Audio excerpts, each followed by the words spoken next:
that Rahul Gandhi is the present day Mir Jafar of Indian polity.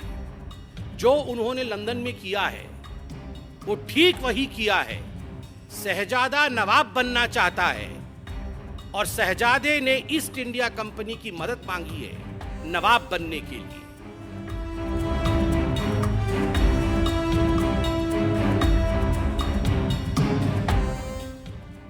Bharat की राजनीति में इतिहास का जिक्र गाहे बगाहे आ ही जाता है। फिलहाल चर्चा में है मीर जाफर। मीर जाफर एक सेनापति था जिसकी गद्दारी की वजह से ही अंग्रेज भारत में पैर जमा सके।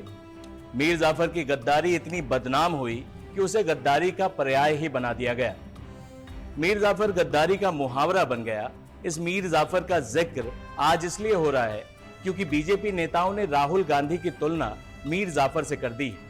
दोनों पक्षों से बयानबाजी चल रही है, लेकिन इस वीडियो में हम आपको बताने जा रहे हैं उस मीर जाफर के बारे में जिसे गद्दारी का ब्रांड एम्बेसडर घोषित किया जा चुका है। बंगाल के नवाब सिराजुद्दौला का सेनापति था मीर जाफर। सिराजुद्दौला ने महज 23 साल की उम्र में बंगाल की गद्दी संभाली थी। इस बात से कई लोग खफा भी थे।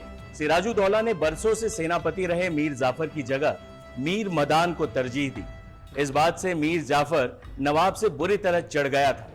वही अंग्रेज इसी वक्त भारत में अपने पैर जमाने की कोशिश कर रहे थे, लेकिन उन्हें मालूम था कि बंगाल के नवाब सिराजुद्दौला के रहते उनके मंसूबे कामयाब नहीं हो सकते। तब तलाश हुई उस कमजोर कड़ी की जो नवाब की सल्तनत की जड़ों को खोखला कर दे। अंग्रेजी सेना के सेनापति रॉबर्ट क्लाइव ने कुछ जासूस बंगाल भेजे जिन्होंने बताया कि मीर जाफर में गद्दारी की पर्याप्त संभावनाएं हैं। क्लाइव ने उससे संपर्क साधा और सिराजुद्दौला के साथ मीर जाफर के धोखे की स्क्रिप्ट लिख दी गई। पलासी के युद्ध में अंग्रेजों और सिराजुद्दौला के फौज की पहली लड़ाई हुई। इस दौरान सिराजुद्दौला के विश्वास पात्र मीर मदान की मौत हो गई। नवाब ने मीर जाफर को पैगाम भेजा सलाह के लिए। मीर जाफर ने सलाह दी कि युद्ध को तुरंत रोक दिया जाए। नवाब ने सोचा कि उनका पुराना विश्वस्त सही सलाह दे रहा होगा। यही सिराजुद्दौला ने आत्मघाती भूल कर दी।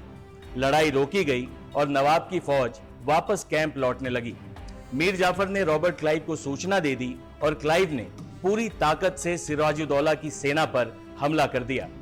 अचानक हुए इस हमले से नवाब की सेना तितर बितर हो गई और अंग्रेजों को जीत नसीब हुई। कुछ ही दिनों में नवाब सिराजुद्दौला पकड़े भी गए और उन्हें 2 जुलाई 1757 को मुर्शिदाबाद में मीर जाफर की ही हवेली पर फांसी पर लटका दिया गया। आज इस हवेली का नाम ही नमक हराम ड्योढ़ी पड़ चुका है। मीर जाफर भले ही सिराजुद्दौला को धोखा देने के बाद कुछ समय तक बंगाल का नवाब बन गया, लेकिन इतिहास ने उसे एक गद्दार और धोखेबाज के तौर पर ही याद रखा।